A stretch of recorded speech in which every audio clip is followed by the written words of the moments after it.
Hello everyone, this is part 6 of What If Naruto Wants to Surpass the 9 Tails, and I hope you guys enjoy this video and to like, to subscribe, and check out the playlist, to see more comment down below. Now let's start the intro. They call me a god. They call me a god. They call me a god. Naruto was sitting on his father's stone head, just taking in the view and thinking. The past 2 months had been good to him, he had learned a lot and felt that he had made good progress. He felt a bit bad about lying to Kurenai about those Fuinjutsu books, but it's not like he was intending to use that knowledge for anything particularly bad. The red-eyed Junin had surprised him when she had told him of her romantic interest. He had honestly not been expecting the somewhat aloof woman to develop that kind of interest in him.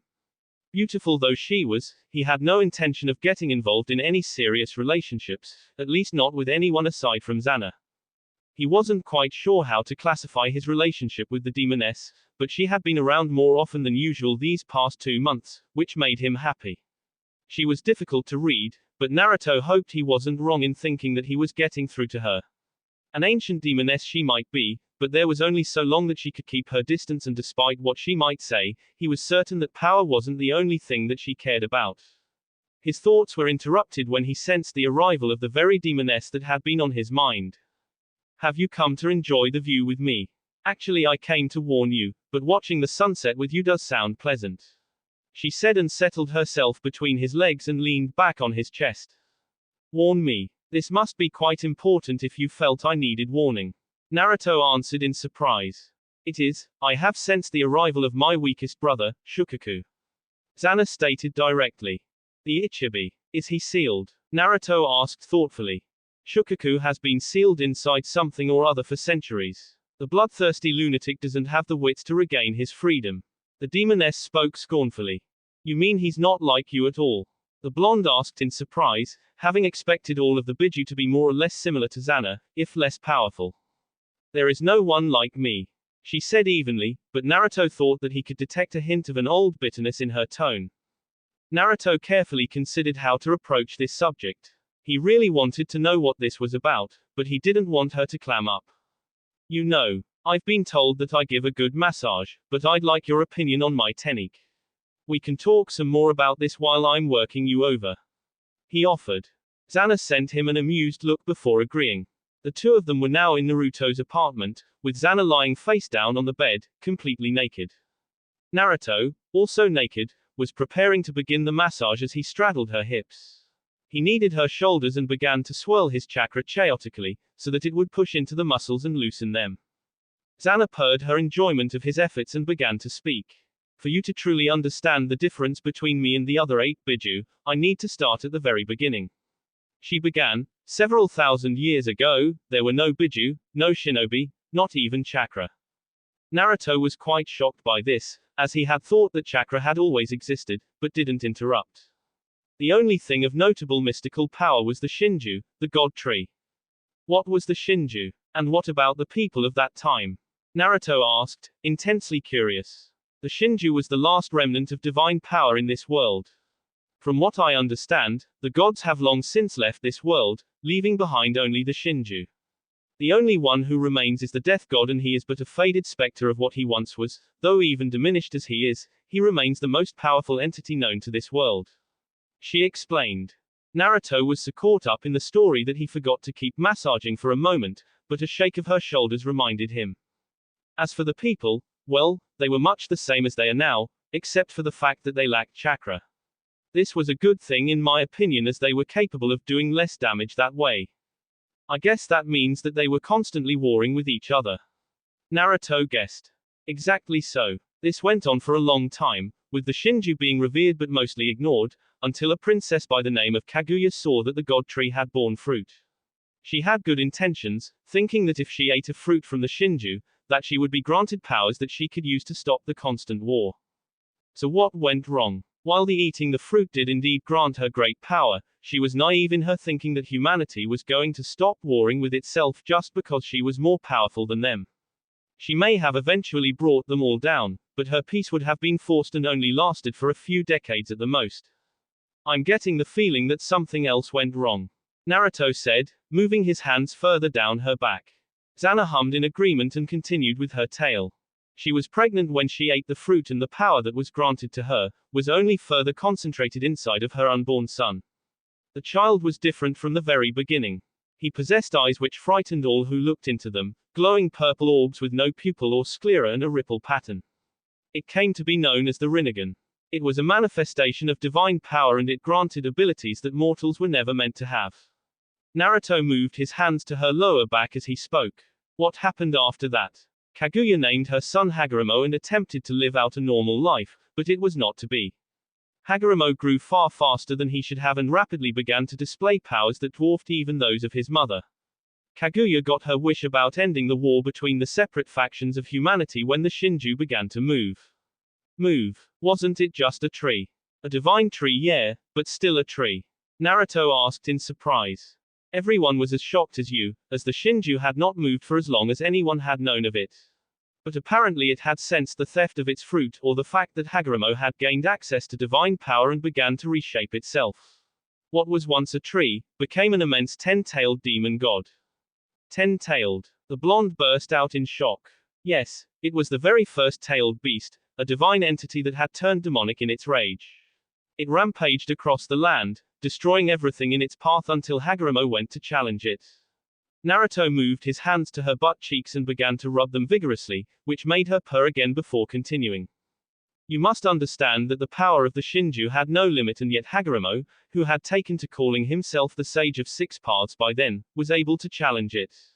The man was an aberration that should never have existed, a human with divine power, a mortal god. Their battle raged for days, both had access to limitless power, both were able to draw power from their surroundings to replenish themselves.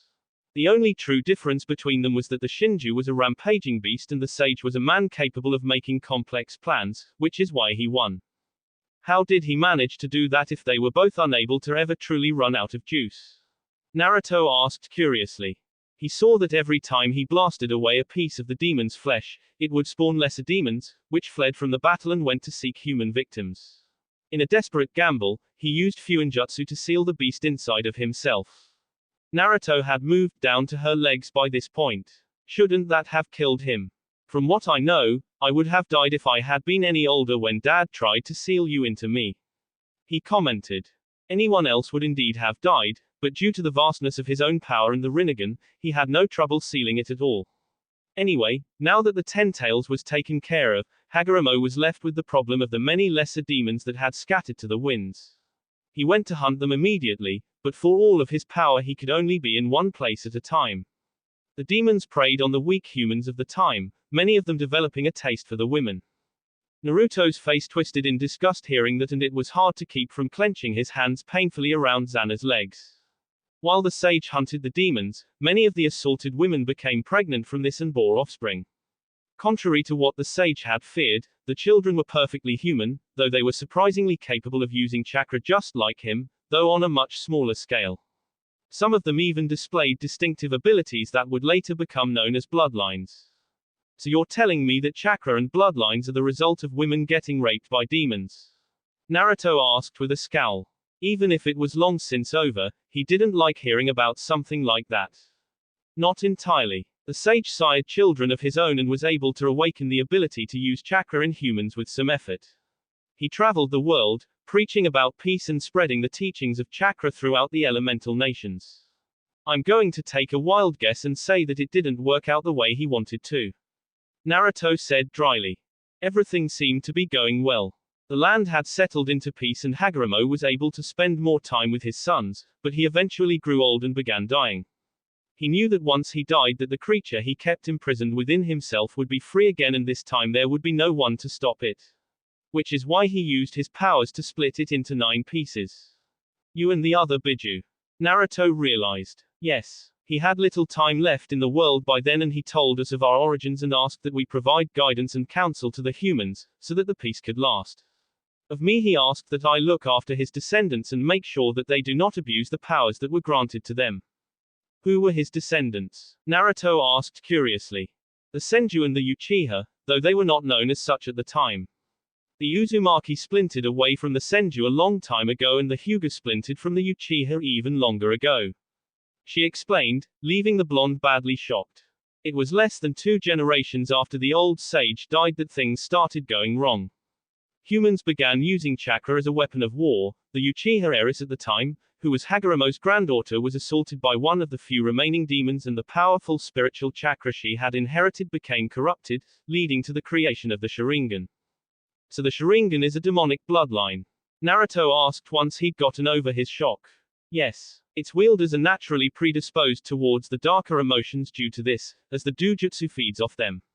When I told you so many years ago that I had sensed great amounts of human malice in Konoha, it was mostly from the Uchiha. It feels odd to know that the descendants that I was asked to watch after have all but wiped themselves out or been wiped out. Zana mused idly. Naruto was by now struggling to keep all of this in mind, so he asked another question that had caught his interest. So, what did you mean when you said that there is no one like you? Zana sighed and answered, because the sage screwed up. The way that he made us ensured that I was the strongest by far, possessing more than half of the strength that the Ten Tails had, because he placed the most faith in me. Hagoromo, despite all of his power, was still a human, and he didn't truly understand what it meant that the Shinju had become demonic. The other 8 Biju were unstable because they lacked the power to sustain their minds, and all of them eventually went feral, only regaining some of their sense when they're sealed inside of humans and borrowing their sense of identity. This was only worsened as humans began attempting to use them as weapons, which incited their rage.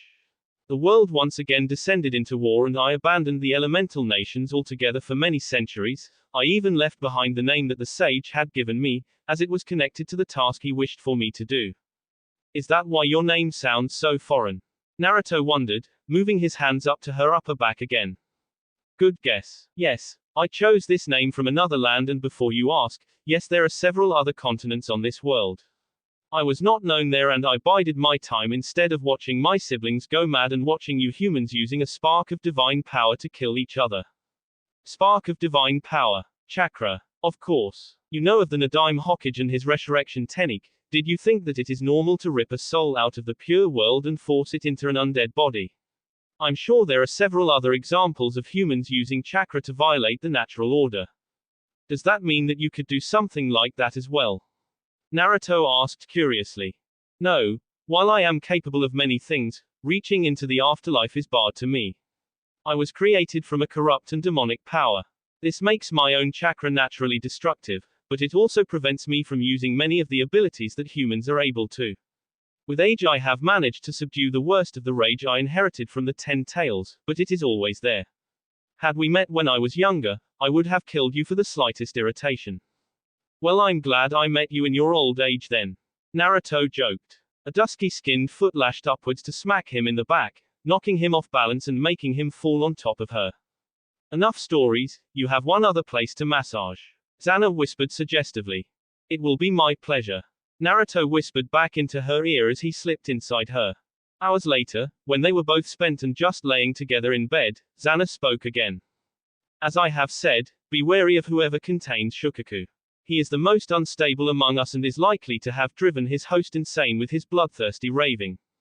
Is there any way for me to identify him? Naruto asked. He has powers over sand, so his container is likely to have similar powers. Last that I saw of him, he was rampaging in the deserts to the west, so he has no doubt been sealed by the hidden sand. Naruto's smile was hidden by the darkness. Now he knew for certain that he was making progress in carving out a place for himself in her heart. She wouldn't have warned him if she was still just testing him to see if he was worth her attention. Naruto was looking at Lee getting his ass kicked with some confusion. They had just entered the academy building where the first phase of the Chunin exam was supposed to take place and were immediately forced to plow through a crowd. Fortunately, Naruto's size had allowed him to more or less bulldoze through the crowd. Seeing Lee get pushed around by a couple of Chunin as if he was a wimp was an odd sight, especially since they were doing it in front of room 201. For the life of him, Naruto couldn't figure out why everyone was trying to get into that room since the exam was supposed to be in room 301. If you can't even get past us, then you might as well go home. One of the Chunin said disdainfully. Real nice speech, now reverse the genjutsu and let us through. I'm sure Sakura noticed it a mile away. Sasuke said, walking towards the Chunin with his hands shoved into his pockets.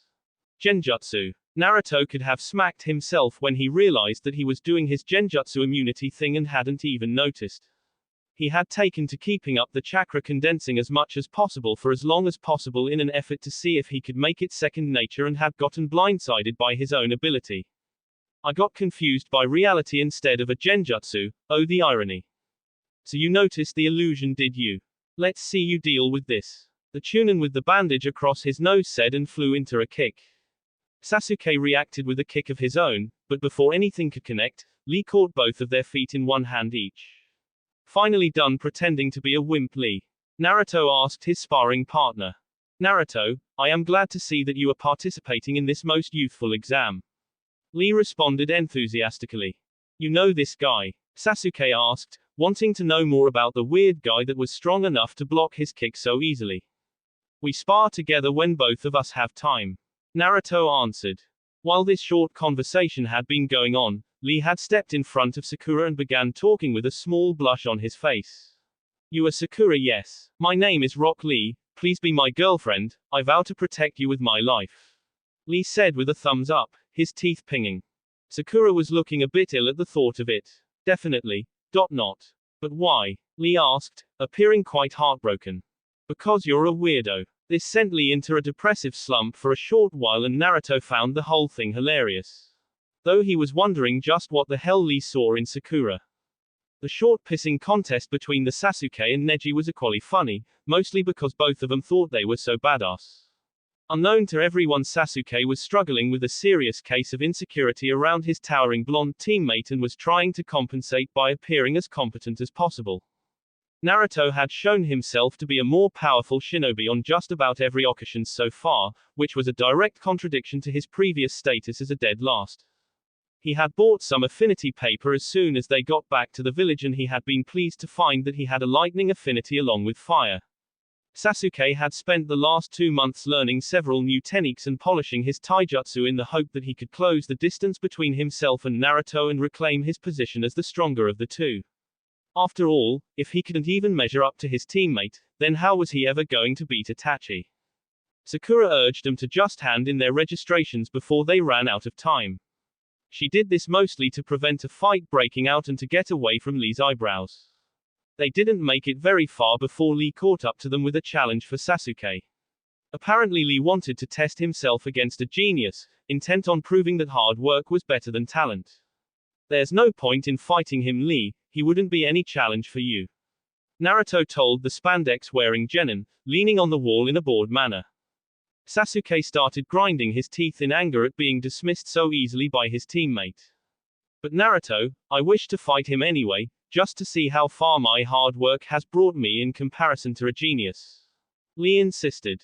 Enough. I'll fight this freak. Sasuke burst out angrily.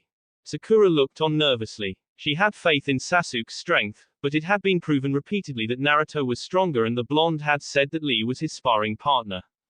The following beatdown was highly amusing for Naruto, as Sasuke was completely unable to keep up with Lee's speed, and even more hilarious was the fact that he hadn't even taken his weights off.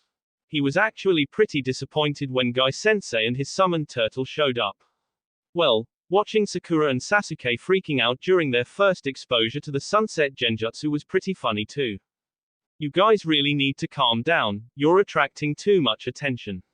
Spoke a silver-haired genin.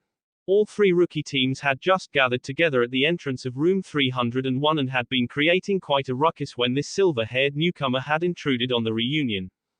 Who the hell are you? Came the rude question from Ino.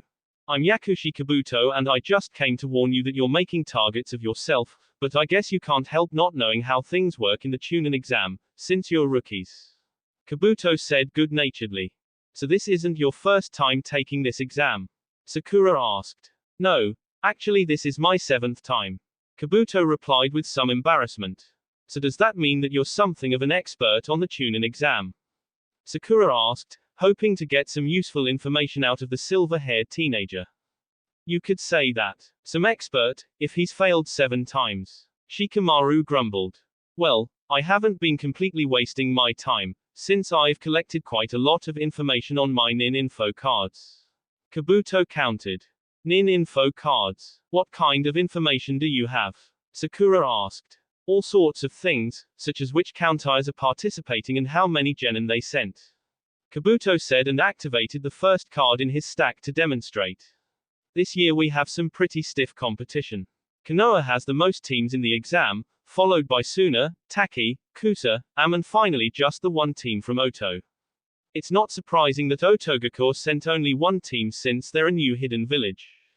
Do you have any information on individuals? Sasuke asked, suddenly interested. Why yes, I do. If you tell me something about whoever you're interested in, then I can see if I have anything on them. Kabuto confirmed. Rock Lee of Konoha, Sabaku no Gaara of Suna and Uzumaki Naruto of Konoha. Sasuke stated. Trying to see if this guy is gonna know anything about me that you don't know already, princess. Naruto mocked. Stop calling me princess, you asshole. Sasuke scowled. I'll stop calling you a princess when you stop pouting like one. Naruto retorted with a grin pulling at his lips. Don't insult Sasuke-kun like that dead last. Ino yelled, making Sakura suddenly fear for her rival. You're lucky that we're in the middle of an exam, but if you call me dead last again I'm going to plant your head into a wall. Naruto coldly told the Yamanaka with his teeth bared. Ino was about to throw another insult at him, but Shikamaru quickly stopped her. The lazy Nara had seen that Naruto was being dead serious, and seeing as the older genin was not wearing anything to conceal the powerful muscle on his body, he could easily believe that he was capable of it. Alright, I've got the cards you asked for. Kabuto said, calling attention to himself again. Rock Lee graduated the year before you, his teammates are Tenten and Hyuga Neji, team leader is Maito Gai. He has completed 45 D ranks and 23 C ranks. His performance in the academy was pretty terrible, tied for dead last actually, but he's become very capable in the past year. His skill with taijutsu is very high, but he doesn't know anything at all about ninjutsu or genjutsu. Next up, Sabaku no Gaara. Since he's not from Konoha I don't know much about his skills, but I do know that his teammates are his older siblings Temari and Kankuro and their team leader is Baki. I don't know this for sure, but his team has supposedly been on a B rank mission already and that he has returned from every mission without so much as a scratch. Everyone was quite surprised to hear this, as genin weren't supposed to be given B rank missions, and for a genin to never get even scratched was remarkable. Have you been trolling for trouble with Suna Sasuke? Naruto asked curiously, wondering why he'd want to know about this particular genin. We ran into him the other day and he seemed pretty strong. Sakura informed. Alright, lastly, Uzumaki Naruto. Was the dead last in the academy for 4 years running, graduated the academy on his 5th try. He seemed to be a lost cause as a shinobi, but has been doing well for himself since he graduated.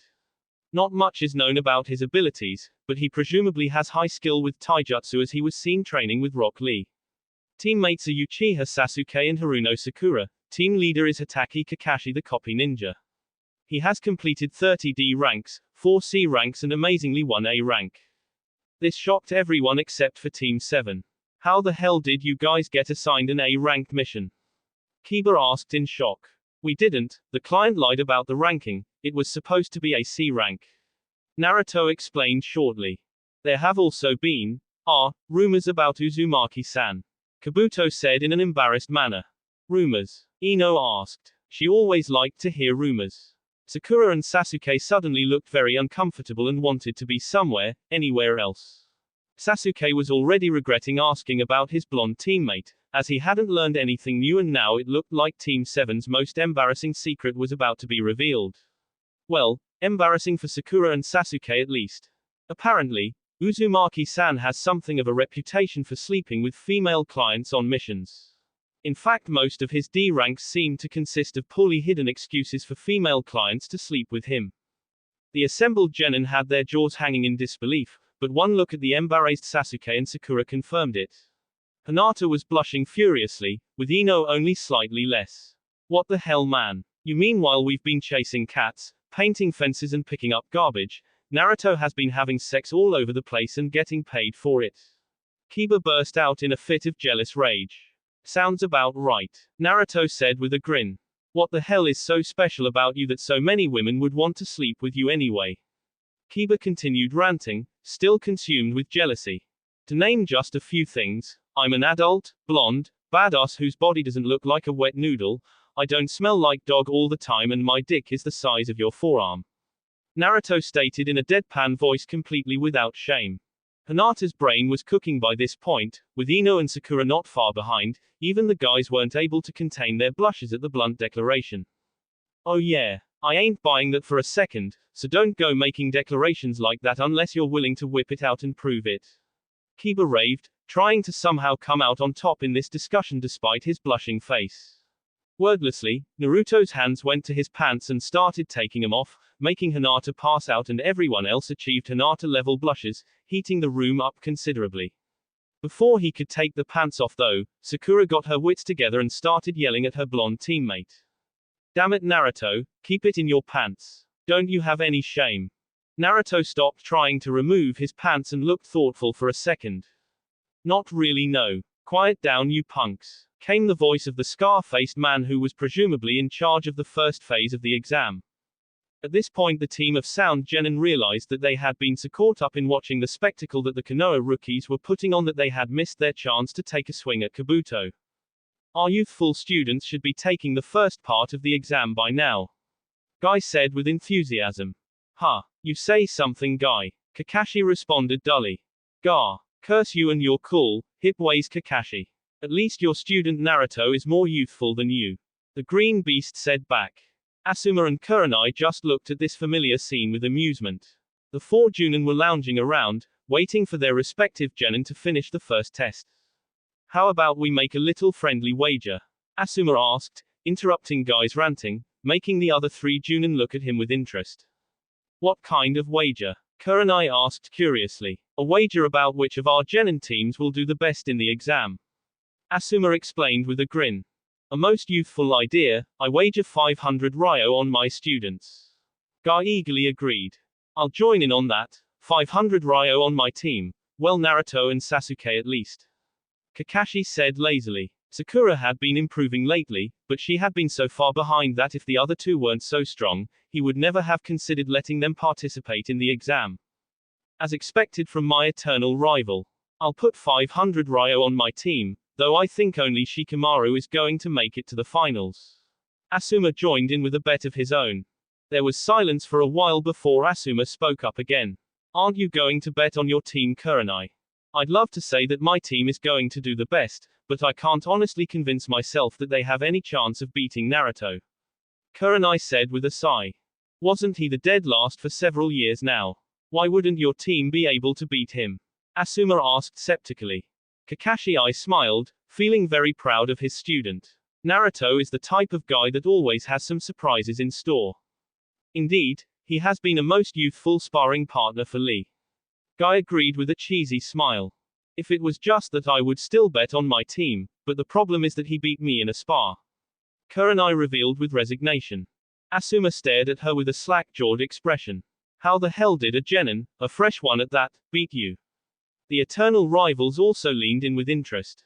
He came to me because he needed a genjutsu specialist to help him with a fuinjutsu project he has going on and asked me to teach him how to dispel genjutsu. While I was teaching him this, he somehow managed to condense his chakra to the point that he became completely immune to genjutsu. Since illusions were useless, I had to fight him with only taijutsu and ninjutsu and he was just too strong and too fast, I couldn't keep up. The worst part is that I think he could have used fuinjutsu to end it even faster. The red-eyed Junin explained to them. Immune to genjutsu. How the hell did he manage that? Asuma asked in shock. I've discussed this with him and we've theorized that if a normal person's chakra flows like water, his is more like thick mud. When he's actively condensing it, it's more like wet concrete, meaning that it's just so dense that the chakra from the genjutsu I try to cast on him can't flow properly, making him immune. But with that kind of chakra, how can he even use ninjutsu? The chain-smoking Junin asked in wonder. He can't really, at least not regular ninjutsu. The only ninjutsu that he can use are specialized ones like shadow clones and ones that he creates himself that only someone with chakra like his can use. Kakashi explained. The way you said that just now makes me think that he might actually know some ninjutsu besides the shadow clone. Kurenai asked with narrowed eyes, wondering if the blonde had actually been holding back during their spar. Kakashi just smiled at the female Junin, but didn't answer. Well, I'll bet 500 Ryo anyway. I'd feel like a terrible teacher if I didn't have any faith in my team. I'm pretty sure that at least one of them will make it to the finals at least. Naruto stared at the questions on the written test in front of him. He couldn't even begin to understand a single damn one. If I knew this was going to be a written test, I wouldn't have bothered to take off the resistance seals. After the scarred man had introduced himself as Morino Ibiki, the proctor of the first phase of the exam, he had told him the rules for this test and left him to sweat over the ridiculously hard questions. Naruto had been suspicious ever since he had heard that getting caught cheating would only cost them 2 points, and now seeing the too hard test only solidified that impression. We have to cheat. Now the problem was how exactly he could cheat. He had no bloodlines that he could use to gather information, and he didn't have any other tricks he could use either. Getting caught cheating will result in a loss of 2 points. As long as he only got caught cheating once, then it didn't matter how obvious he was, as long as he got all the answers in one try. The blonde scoped out the other genin to see who seemed to be filling out the test with the most competence. Several people appeared to have caught on already and were busily writing answers onto their tests. Who are they copying it from? Naruto condensed his chakra, and suddenly several of the genin looked older. Disguised Chunin, no doubt planted so that there was someone to cheat off of. Naruto smirked to himself, planted his feet on the table, and decided to take a short nap. He would wait for the planted Chunin to fill out the test and then make his move. He never noticed Hinata next to him looking over at him with curiosity. She would have been worried, but the big blonde looked so utterly unconcerned that she could only deduce that he had a plan. At the front of the classroom, Ibiki looked over at the blonde as well. He had no idea what Uzumaki was playing at, but he looked cooler than an iceberg, all the stress that the others were under not even touching him. At the 40-minute mark, Naruto's eyes opened and he stood up, catching the attention of everyone that saw him. Ibiki didn't say anything as the blonde began moving towards one of the planted Chunin. The Chunin himself hadn't seen the blonde move, as Naruto had been sitting behind him. A fist thundered into the Chunin without warning, knocking him out immediately. Naruto calmly took the test back to his seat, erased the name and replaced it with his own, leaving the entire room gaping at him. Not very subtle of you, Uzumaki. Ibiki commented dryly. It's a good thing that I don't need to be subtle then, as long as I only do it once. Naruto countered. True enough. Ibiki agreed. Just in case anyone has any ideas about repeating that stunt, however, the next person to try that fails the test. Why the hell does he get away with it and we can't? A genin in his late 20s burst out angrily. Because he had the stones to come up with it himself instead of just copying what someone else did. Now no more questions. Ibiki barked. Naruto went back to relaxing for the last few minutes before the time came for the final question. There's a special rule for the 10th question. Ibiki spoke ominously. Special rule? Someone asked. You must choose whether to take the question or not. What happens if we don't take it? Temari asked. Then you and your team immediately fail the test. Ibiki answered with a smirk. What kind of stupid rule is that? Of course we're gonna take the question then. Came the grumbles from the gathered genin. The reason for the rule is, because if you get the question wrong, then you will never be allowed to participate in the Chunin exam again. The scarred proctor said with finality. That's bullshit, there are people here who have taken the exam before. Kiba burst out. Well then you're just unlucky, because this time I make the rules. Ibiki said with a sinister chuckle. Now choose, those of you who don't want to take the question, raise your hands. After several tense minutes, someone broke and raised his hand, apologizing to his teammates. This started a flood of people raising their hands and giving up. Naruto kept his feet on the desk the entire time, completely unconcerned. He very much doubted that Ibiki had the authority to prevent genin from ever again participating in the Chunin exam, and even if he did by some miracle have that authority, Naruto didn't care what rank he was. He had already gotten access to all the Fuinjutsu knowledge that was open to the village, and the rest of the things in the Chunin and Junin sections of the library were more than likely of no interest to him, as he couldn't make use of most of it, due to his special situation with chakra. It would in fact possibly be in his best interest to stay a genin. That way he could keep gaining power without being bogged down by extra responsibility.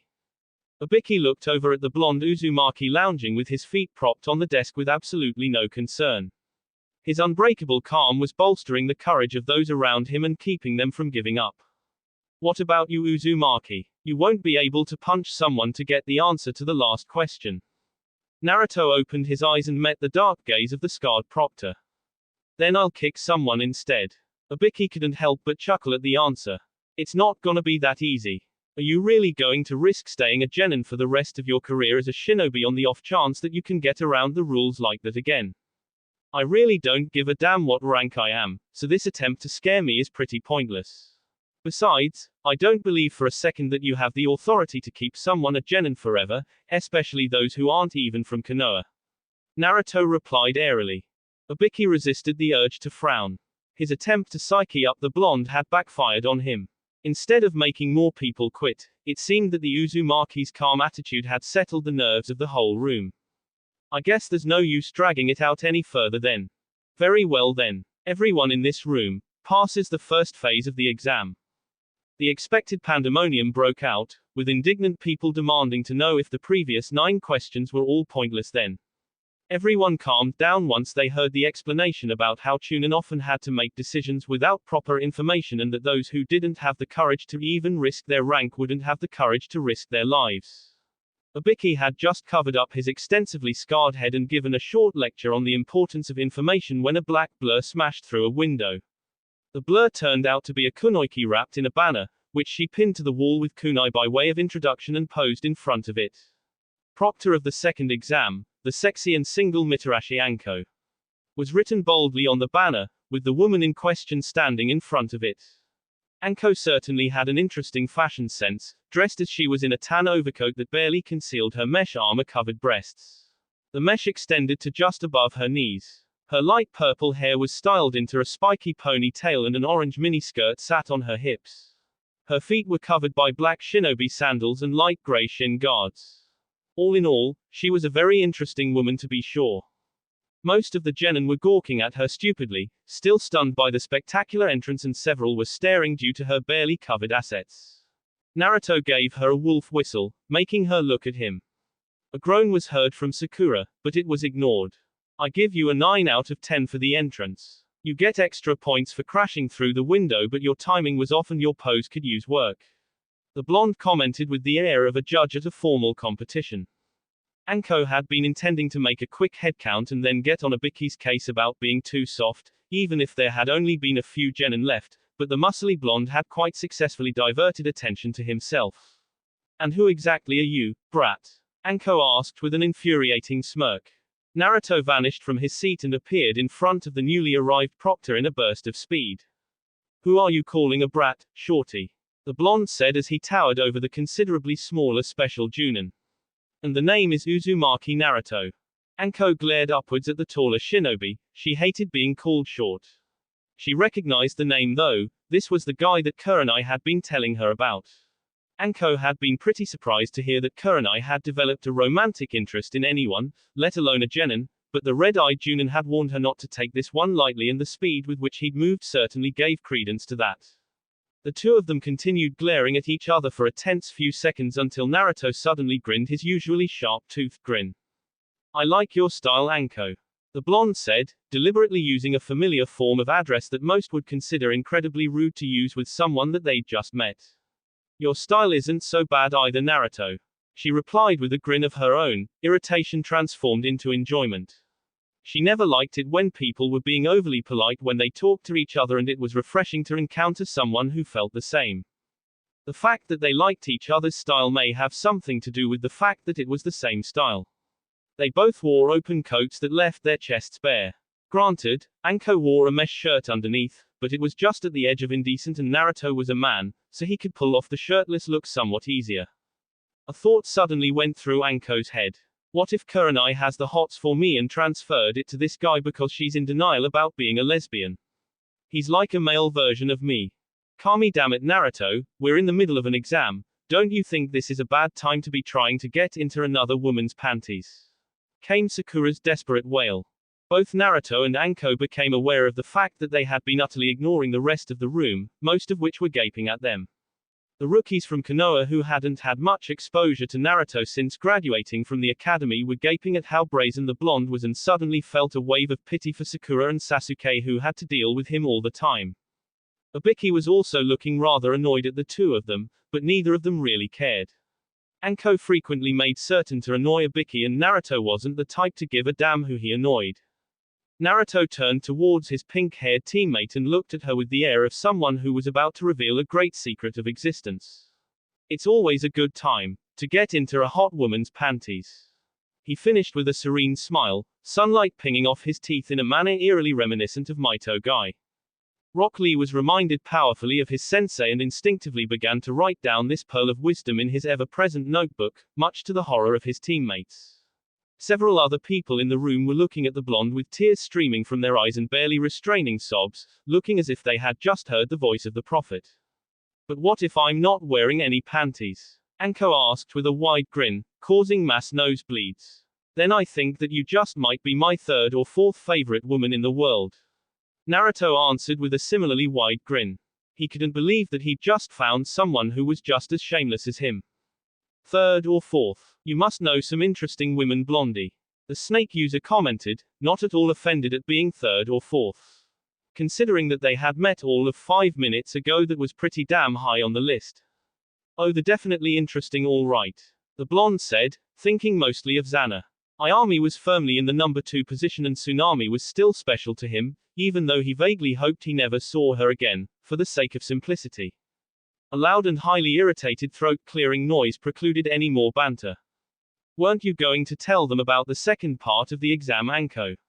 Ibiki ground out through clenched teeth. It was just his luck that Anko had discovered a kindred spirit and he had to be there to see it.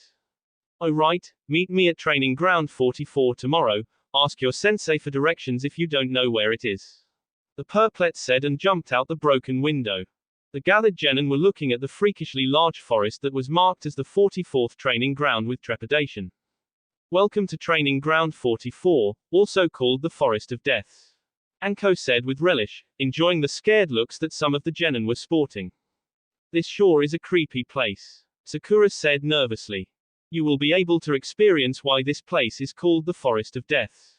Anko continued with a smile. Naruto scoffed at her, knowing that she was going to be annoyed by it and therefore provoked. He was right, of course, as a kunai whizzed at him. If left alone it would have cut his cheek open, but it was instead caught in his hand. Anko suddenly appeared behind him with another kunai in her hand drifting towards his cheek. Tough guys like you tend to spill the most blood in there. She whispered hotly in his ear, cutting into his cheek with the kunai. Only to be shocked when Naruto burst into smoke, revealing that it had been a shadow clone. The snake mistress suddenly found large hands grabbing her waist and a man's crotch grinding against her rear.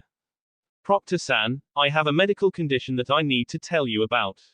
Naruto whispered in her ear, just as hotly as she had done mere seconds earlier. What is this medical condition of yours, genin? Anko asked, playing along. Whenever a beautiful and bold woman throws deadly weapons at my head, I become incredibly aroused. Naruto explained his problem. Well, that's some terrible luck you have, genin, because the second part of the exam will have many people throwing deadly weapons at your head and some of them are going to be women. Anko countered without sympathy. I'm not afraid of that, since most of the females in that forest are going to be too young for my taste, but there is this incredibly sexy proctor who's got my blood boiling and I'm having trouble restraining myself. Naruto growled suggestively, his hands wandering upwards. Anko twisted out of his hold and slashed a thin line diagonally across his chest with the kunai she still had in her hand, from his abs up to his pectorals. The wound was long, but not very deep and didn't bleed much. Certainly not in any way debilitating, aside from a slight sting. We'll see about that if you do well in the exam, genin. She was never going to tell anyone, but she had started feeling embarrassed. Because she could feel his erection growing against her rear and because of the suggestive tone in his words. The way that he'd been rubbing against her left no doubt as to what he'd have liked to do to her. All the other genin present had been observing this with blushes burning on their faces. The Konoha rookies in particular were the worst off, as they had actually sort of known Naruto, and seeing the resigned irritation on the faces of Sakura and Sasuke couldn't help but feel another wave of pity for them. Clearly things like this weren't anything out of the ordinary and they couldn't imagine having to deal with someone like him all the time. Other than the joint pity for Sakura and Sasuke, there were several varying reactions among the rookies. Kiba was jealous of Naruto's easy way with the ladies. Shikamaru thought the whole thing was troublesome and it reaffirmed his opinion that blondes were the most troublesome. Ino was soaking the whole thing up as if it was a soap opera. Sakura and Sasuke were annoyed, irritated and resigned. Chuji was eating his chips faster than normal in an effort to cope with his embarrassment. Shino was uncharacteristically embarrassed and trying to understand the logic of it. Hinata took the lion's share of the embarrassment, but she was also envious of both Anko and Naruto and of how confident they were. As Anko explained that they needed to sign consent forms because people would be dying inside the forest, Hinata decided that she would try overcome her shyness and embarrassment and try to do something. It was for this reason that she approached the big blonde holding a small jar of her homemade healing cream. She was relieved that he was standing alone under a tree, as she didn't think she'd be able to do this if there were other people around. Naruto-san, I have some CCR cream that can help W with your WO wound. She managed to stutter out.